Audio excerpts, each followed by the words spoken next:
Veto शक्ति का विकास भी इंग्लैंड में हुआ।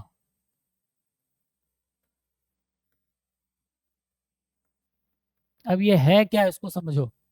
इंग्लैंड में एक तरफ राजा है,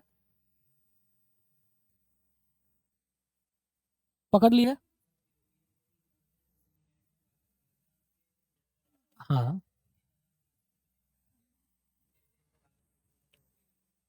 वहां पर होगा। अब देखो कि क्या होगा, इसको समझो, कुछ नहीं है ये सब जिसको आप लोग अभी तक रटते आए हैं, वो रटना तो है ही नहीं पॉलिटी में। देखो, ऊपर राजा को बैठा दिया और राजा के नीचे क्या किया, संसद बनी। मूल रूप से अब इसको समझो, मूल रूप से संसद काम क्या कर रहा है, कानून का निर्माण कर रहा है।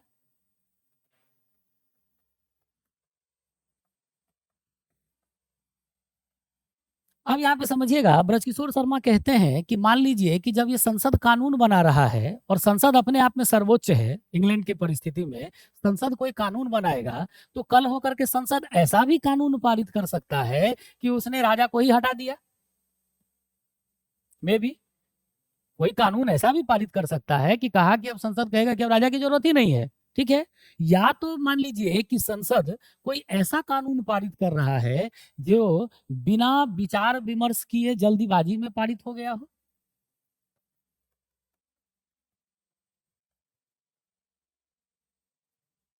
अब इन दोनों ही परिस्थितियों में क्या होगा, एक तरफ तो राजा का नुकसान होगा, और कोई कानून जल्दबाजी में पारित कर दिया गया तो जनता का नुकसान होगा। इसीलिए ध्यान रखना, 17वीं शताब्दी, या जिसको आप कहते हैं 1688 की इंग्लैंड की क्रांति, इंग्लैंड के राजा को यह शक्ति दी गई कि इस प्रकार से, यहाँ पे ब्रजकिशोर शर्मा, दुर्गादास बसु दोनों का यह मानना है कि जब संसद इस प्रकार की कोई कानून बनाएगी या इस प्रकार के किसी कानून व्यवस्था को लेके आएगी जो कि या तो जल्दीबाजी में जिसमें निर्णय ले लिया गया हो, या तो कोई ऐसा कानून पारित किया जा रहा है जो राजा के ही ऊपर या राजा के ही पद को समाप्त करना चाह रहा हो, तो इस परिस्थिति में जो संवैधानिक प्रमुख होगा या जो राज्य का प्रमुख होगा, उसको यह शक्ति दी जाएगी कि संसद के किए गए कार्यों को वह रोक सके, टू स्टॉप। इसी को कहा जाता है वीटो। यही हुआ वीटो। समझ में आया वीटो है क्या? अब देखिए कि पूरी दुनिया में 3 जगहों पर वीटो का प्रयोग किया जाता है। यहां पे ध्यान रखना, विकास हुआ इंग्लैंड में, इसके साथ साथ फ्रांस, और फ्रांस के साथ अमेरिका।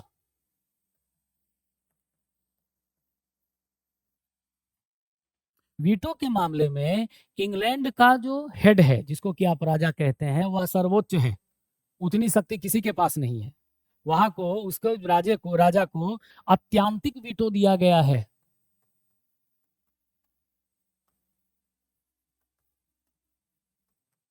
Absolute veto.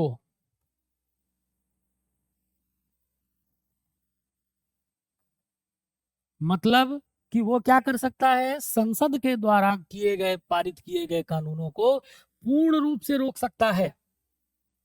भारत में भी है, लेकिन उसके केस को हम समझते हैं।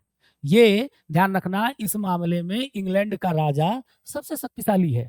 उसको ऐसी शक्ति दी गई है कि संसद द्वारा पारित किए गए कानून को पूर्ण रूप से रोक सकता है, टू स्टॉप, पूरा स्टॉप कर देगा। लेकिन ध्यान रखना कि 17वीं शताब्दी के बाद से लेकर के आज तक इंग्लैंड की किसी महारानी ने और किसी राजा ने इसका प्रयोग नहीं किया है। ठीक है, लेकिन प्रावधान है कि ऐसा किया जा सकता है। उसके बाद फ्रांस में ध्यान रखना कि होता है निलंबनकारी वीटो।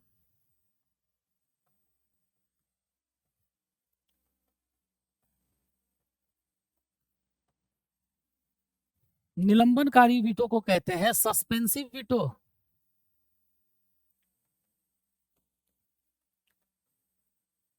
ये सब सारे कंसेप्ट हैं, आप दूसरे जगह ऑनलाइन उठा करके देख लीजिए। जो पढ़ाने वाले हैं उन्हीं को क्लियर नहीं है कि वो क्या पढ़ा रहे हैं। मैं 90% बच्चों को देखा हूं, मैं फैकल्टीज की भी बात करता हूं ना, तो उनको आर्टिकल 32 का रिट क्लियर है, ना तो प्रेसिडेंशियल इलेक्शंस ढंग से समझा पाते हैं, ना तो वीटो आप समझा पाते हैं। आप खोल करके यूट्यूब के चैनल्स पे जाकर के देख लीजिए, जो पढ़ाने वाले उन्हीं को वीटो क्लियर नहीं है, आप चेक कर सकते हैं जाके। आपने इससे पहले भी वीटो पढ़ा होगा, लेकिन इतने सरल भाषा में आपने नहीं पढ़ा होगा आज तक, आपने रटा होगा वहां पर। चीजें समझिए कि है क्या। ठीक है, यहाँ देखो, फ्रांस के राष्ट्रपति को दिया गया है निलंबनकारी वीटो। निलंबनकारी वीटो का मतलब होता है कि यदि संसद कोई कानून पारित करती है और राष्ट्रपति उसको रोकता है, तो संसद को उस कानून को पारित करवाने के लिए साधारण बहुमत की आवश्यकता होगी। मतलब साधारणतया फिर से यदि राष्ट्रपति उसको पारित कर दे, सॉरी संसद उसको पारित कर दे, तो राष्ट्रपति वहां बाध्य है कि उसको वो सिग्नेचर करेंगे। ये ध्यान रखिएगा कि यह भी भारत के राष्ट्रपति को दिया गया है कि एक बार, जिसको तुम पढ़ते हो कि एक बार संसद को वो लौटा सकता है और संसद पुनर्विचार के लिए, और संसद फिर से यदि पुनर्विचार करके बिल को उसी रूप में भेज दे या तो उसमें हल्के फुल्के संशोधन करके कुछ भी करके भेज दे एक बार के बाद, तो राष्ट्रपति उस पर बाध्य है सिग्नेचर करने के लिए। वो कौन सा वीटो होगा? निलंबनकारी वीटो होगा। और अमेरिका के राष्ट्रपति को दो प्रकार का वीटो है, एक है विशेषित वीटो और दूसरा है पॉकेट वीटो।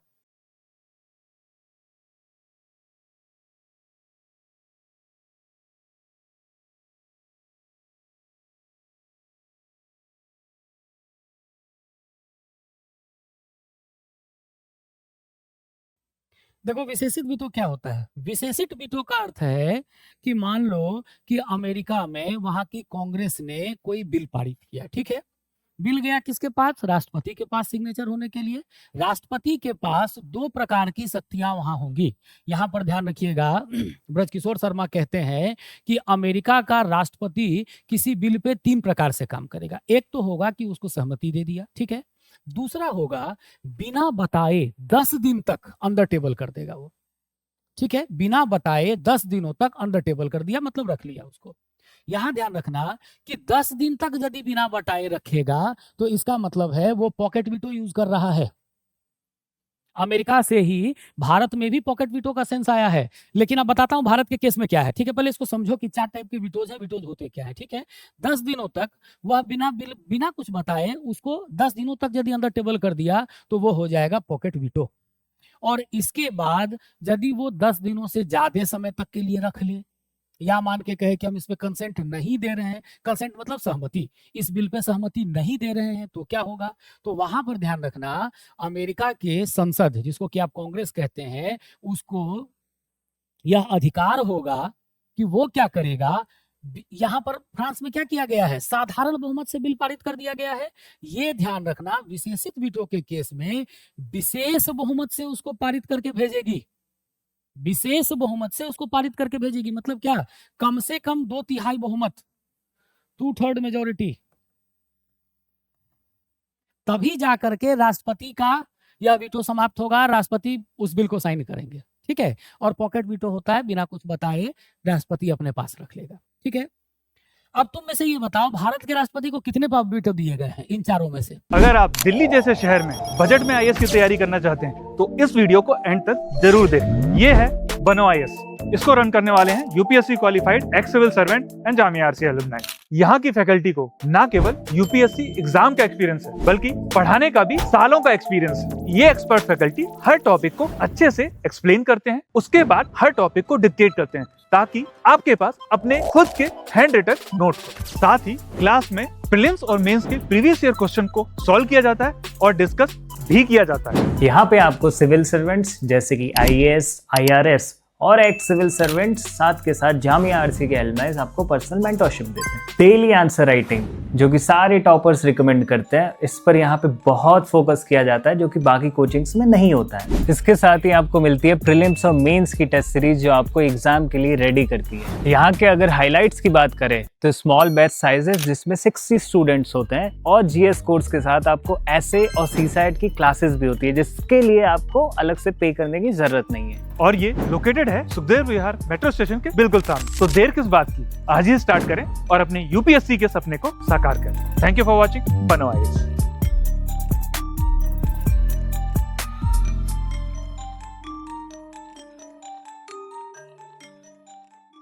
कितने वीटो दिए गए हैं? 3 वीटो। कौन कौन से हैं? एक अत्यांतिक हो गया, दूसरा निलंबनकारी और तीसरा पॉकेट। ये नहीं दिया गया है। नहीं देने का कारण क्या है? आप लोग अभी तक रटे हैं, पॉलिटी समझे नहीं है। देखिए एक चीज खुद सोचो कि एक तरफ तो राष्ट्रपति को हमने क्या दिया, साधारण बहुमत से पारित होने की चीज दे दी।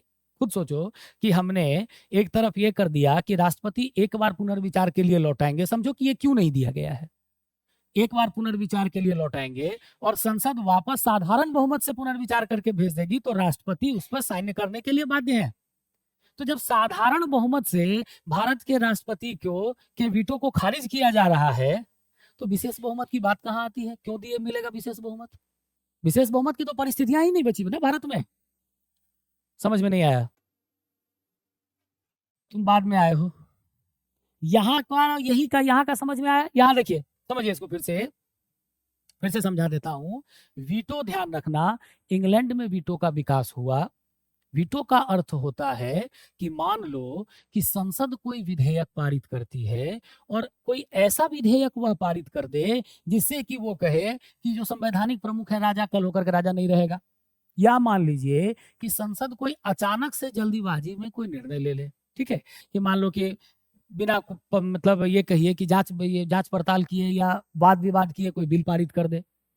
और मान लीजिए कि उस विधेयक से इंग्लैंड के जनता को कोई दिक्कत हो रहा हो या तो राजा को कोई इस तरीके का हो गया हो, तो वहां की परंपरा में राजा को यह शक्ति दी गई थी कि इन परिस्थितियों में वह संसद के द्वारा बनाए गए कानूनों को रोक सकता है। इसी को कहा जाता है वीटो। ठीक है, यहां ध्यान रखना, पूरी दुनिया में 4 प्रकार के वीटो पाए जाते हैं और खास करके 3 देशों में इसका विकास हुआ। पहला है इंग्लैंड, फिर है फ्रांस, फिर है अमेरिका। इंग्लैंड में जो महारानी को या वहां का जो राजा है उसको जो शक्ति दी गई वो सबसे अधिक शक्ति है। उसको कहते हैं अत्यंतिक वीटो। अत्यंतिक वीटो का मतलब होगा कि वहां का राजा या संवैधानिक प्रमुख उस बिल को पूर्ण तरीके से रोक सकता है।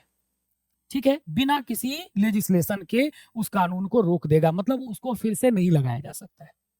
ठीक, यहाँ पे ध्यान रखना, परंतु इंग्लैंड में संसदीय परंपरा में यह प्रावधान है, लेकिन 1700 ईस्वी के बाद आज तक इसका प्रयोग दोबारा नहीं हुआ है। ब्रजकिशोर शर्मा क्लियर लिखते हैं कि 1700 ईस्वी के बाद से लेकर के आज तक इसका प्रयोग नहीं हुआ है। ठीक है, दूसरा है फ्रांस में, फ्रांस के राष्ट्रपति को सस्पेंसिव वीटो दिया जाता है जिसको कि निलंबनकारी वीटो कहते हैं।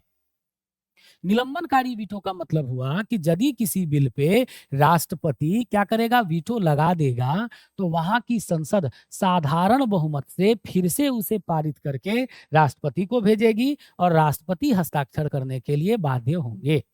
ठीक है, और उसके बाद जो 2 प्रकार का वीटो है यह अमेरिकी राष्ट्रपति को दिया गया है। अमेरिकी राष्ट्रपति को विशेषित वीटो और पॉकेट वीटो का अधिकार दिया गया है। विशेषित वीटो और पॉकेट वीटो में अंतर इतना है कि यदि अमेरिका का राष्ट्रपति 10 दिनों तक बिना कुछ बताए किसी विधेयक को अंडर टेबल कर देता है तो वो हो गया पॉकेट वीटो। 10 दिनों से ज्यादा समय तक यदि वो विधेयक को रखेगा और कहेगा कि हम या तो कहे कि हम इस पर साइन ही नहीं करेंगे, वो नहीं करेंगे, कोई भी लॉजिक लगा के उसको रोक दिया। ठीक है, तो वहां पर क्या होगा, अमेरिका का संसद जिसको कि आप कांग्रेस कहते हैं, उसके पास यह अधिकार है कि वो विशेष बहुमत से, मतलब 2/3 मेजोरिटी से फिर से उस बिल को पारित करेगा तो जाकर के राष्ट्रपति हस्ताक्षर करेंगे। ये 4 प्रकार की वीटो शक्ति पूरी दुनिया में पाई जाती है। ठीक, अब देखो भारतीय केस में, भारत के राष्ट्रपति को 3 प्रकार के वीटो दिए गए। इस 4 में से 3 प्रकार के वीटो भारत के राष्ट्रपति के पास है। कौन कौन सा है? पहला है अत्यंतिक वीटो, दूसरा है निलंबनकारी वीटो और तीसरा है पॉकेट वीटो। विशेषित वीटो भारत के राष्ट्रपति को नहीं दिया गया है। अब आप पूछिए सर क्यों नहीं दिया गया है? ये देखो कि जब ऑलरेडी संसद को यह कहा गया है कि आप किसी विधेयक को साधारण रूप से पारित करके फिर से लगा सकते हैं, तो विशेष बहुमत की बात कहाँ आती है? समझ में आया? मान के चलो 2 प्रकार के बहुमत है ना, 2/3 बहुमत जिसको आप विशेष कहते हैं, समझो इसको, थोड़ा सा लॉजिक है, और दूसरा है साधारण बहुमत। ठीक है। अब ये कहता है कि किसी साधारण विधेयक को, क्यों? क्योंकि धन विधेयक को राष्ट्रपति पुनर्विचार के लिए नहीं लौटाएंगे, कल ही मैंने आपको लिखवाया है। संविधान संशोधन विधेयक को राष्ट्रपति पुनर्विचार के लिए नहीं लौटाएंगे, ठीक है। तो मामला कहाँ पुनर्विचार का फंसेगा? साधारण विधेयकों पर मामला फंसेगा। अब साधारण विधेयक को जब ऑलरेडी संसद को यह शक्ति है कि साधारण बहुमत से उसको पारित कर दे, मतलब 50+1% से उसको पारित कर दे, तो राष्ट्रपति वही साइन कर देंगे उसको, तो 2/3 मेजोरिटी की बात कहाँ से आ जाएगी? कोई केस ही नहीं बचता है जिसमें 2/3 मेजोरिटी की बात आएगी। यही वजह है कि भारत के राष्ट्रपति को विशेषित वीटो नहीं है। समझ में आया? सबों को समझ में आया? निशा बता, क्लियर हो रहा है? देखो 3 प्रकार का बिल होगा, साधारण विधेयक बिल है, धन विधेयक है और संविधान संशोधन विधेयक, ठीक है। धन विधेयक को राष्ट्रपति पुनर्विचार के लिए नहीं लौटाएंगे, सभी आप लोग को पता होगा, क्लब मैंने लिखवा भी दिया है, क्योंकि धन विधेयक राष्ट्रपति के ही सहमति से लाया जाता है, ठीक है। संविधान संशोधन विधेयक को दोनों सदनों से अलग अलग पारित होना होता है, इसीलिए उसको भी राष्ट्रपति पुनर्विचार के लिए नहीं लौटाते हैं, ठीक है। मामला कहाँ फंसता है? साधारण विधेयकों के केस में, ठीक है। अब यहाँ पे देखो, साधारण विधेयकों के केस में क्या कहा जाता है कि साधारण विधेयकों को यदि विशेष बहुमत की तो बात ही नहीं है, साधारण बहुमत से मतलब 50%+1 उसी से फिर से हस्ताक्षर करके यदि संसद फिर से पारित करके राष्ट्रपति के पास भेज देगा तो राष्ट्रपति उसको हस्ताक्षर कर देंगे, ठीक है। तो यहाँ विशेष बहुमत के लिए केस ही नहीं बच जाता है। कौन सा केस बचेगा ये बताओ? कोई केस बच जाएगा जिसमें विशेष बहुमत की जरूरत रहेगी? विशेष बहुमत की जरूरत ही नहीं है। यही वजह है कि भारत के राष्ट्रपति को विशेषित बहुमत नहीं दिया गया है। समझ में आया सभी को? रटना नहीं है, एकदम ध्यान रखिएगा। पॉलिटी के एक भी प्रावधान रटने नहीं है, रटे की गए। अब समझ में आया आज वीटो शक्ति क्या है या वीटो क्या है? इसमें कोई डाउट किसी को? बोलिए। अब देखो कि नेचर कैसा है इसका। भारत के राष्ट्रपति को हमने देखा कि इन 4 प्रकार की वीटो में से 3 प्रकार के वीटो दिए गए हैं। कौन कौन सा? अत्यांतिक वीटो है, निलंबनकारी वीटो है और पॉकेट वीटो है। अब देखो कि भारत के राष्ट्रपति सामान्यतया कौन कौन से वीटो का प्रयोग करते हैं। पहला है अत्यांतिक वीटो, ठीक है। अब देखिए कि अत्यांतिक वीटो, अत्यांतिक वीटो में आप लोग पढ़ते होंगे कि राष्ट्रपति क्या करता है? बिल को पूरी तरह समाप्त कर देता है, ठीक है। अब खुद सोचो कि किस प्रकार के बिल को पूरी तरह समाप्त किया जाएगा। इंग्लैंड से आया है, लेकिन इंग्लैंड में 1700 ईस्वी के बाद से इसका प्रयोग नहीं हुआ है। अब हम भारत की बात करेंगे तो भारत में देखो राष्ट्रपति को यह शक्ति तो है कि विधेयक को वो पूरी तरह समाप्त कर देंगे, लेकिन खुद सोचिए कि अनुच्छेद 74 और 75 क्या कहता है कि या 53 क्या कहता है कि राष्ट्रपति अपनी शक्तियों का प्रयोग किसके अनुसार करेंगे? प्रधानमंत्री या मंत्रिमंडल के अनुशंसाओं के अनुसार, क्योंकि कार्यपालिका 2 प्रकार की हो रही है। मैं बार बार कह रहा हूं, देखो पॉलिटी रटना नहीं है, पॉलिटी समझिए, इससे सरल विषय एक भी नहीं है। रटिएगा सबसे टफ है, समझ गए सबसे इजी है, इससे सरल विषय एक भी नहीं, पूरा कंसेप्ट है। ऐसा ही पॉलिटिकल साइंस ऑप्शनल है, रटना बिल्कुल नहीं है, जहीं रटे वहीं फंस गए। इसको समझो। 53 क्या कहता है कि राष्ट्रपति शक्तियों का प्रयोग कैसे करेगा? या तो स्वयं या तो अपने मंत्रिमंडल के परामर्श के अनुसार। अब मंत्रिमंडल का परामर्श, उसकी बात अभी 74 में पढ़ाऊंगा, प्रधानमंत्री और मंत्रिपरिषद, तो उसकी बात वो करता है। अब खुद सोचो कि प्रधानमंत्री कौन है? सरकार के प्रमुख है, खुद समझिए, वास्तविक कार्यपालिका के प्रमुख है। तो यहां पर अब खुद सोचो कि यदि प्रधानमंत्री और मंत्रिपरिषद किसी विधेयक को राष्ट्रपति के पास भेज रहा है और राष्ट्रपति उस विधेयक को पूरी तरह खत्म कर देंगे या उसको कहेंगे कि जा मैं कंसेंट दे ही नहीं रहा तो कुछ भी भेज दे, तो क्या यह कार्यपालिका शक्ति या राष्ट्रपति के कार्यपालिका शक्ति के बीच टकराव नहीं होगा? क्या यह संविधान के का अतिक्रमण नहीं होगा? खुद सोचो, क्योंकि संविधान तो यही कह रहा है कि राष्ट्रपति क्या करेंगे? मंत्रिमंडल के परामर्श के अनुसार कार्य करेंगे। और राष्ट्रपति यहाँ काम क्या कर रहे हैं? राष्ट्रपति उल्टा काम कर रहे हैं। तो अनुच्छेद 61 महाभियोग क्या कहता है? केवल एक ही ग्राउंड तैयार करता है, संविधान का अतिक्रमण। तो क्या ये संविधान का अतिक्रमण नहीं हुआ? तो यहां पे ध्यान रखना, यही वजह है कि भारत में भी राष्ट्रपति सरकारी विधेयकों को समाप्त नहीं करते हैं। समझ में आ रहा है? सरकारी विधेयकों पे सामान्यतया कौन कौन सा, यदि एक तो वीटो लगाते नहीं है, और यदि वीटो लगेगा भी तो मैक्सिमम केसेस में या तो निलंबनकारी वीटो लगेगा या तो पॉकेट वीटो लगेगा, मैक्सिमम केसेस में। पॉकेट वीटो का भी भारत में अभी तक एक ही बार प्रयोग हुआ, ज्ञानी जैल सिंह के समय में डाक्टर विधेयक को लेकर उन्होंने जेब में रख लिया 1986 में। उसकी भी कंडीशंस अलग थे, सब जो सरकार थी वो समाप्त हो गई थी, तो जाकर के उन्होंने उस तरीके का किया था। तो यहां ध्यान रखना कि एब्सोल्यूट वीटो को भारत में भी सामान्यतया राष्ट्रपति प्रयोग में नहीं लाते हैं, खास करके उन विधेयकों के मामले में जो सरकार के द्वारा भेजा गया है, बिल्कुल भी प्रयोग में नहीं आएगा। यदि राष्ट्रपति एब्सोल्यूट विधेयक को, एब्सोल्यूट वीटो को प्रयोग में लाएंगे, अत्यांतिक वीटो को प्रयोग में लाएंगे, तो किस केस में लेकर के आएंगे? या तो कोई गैर सरकारी बिल है, ठीक है, जैसे अभी बीजेपी की सरकार है, मान लो कोई कांग्रेस वाला कुछ उठाना चाह रहा हो या विपक्ष वाला कुछ लेकर के लाना चाह रहे हो, तो उसको क्या कहेंगे? गैर सरकारी विधेयक कहेंगे।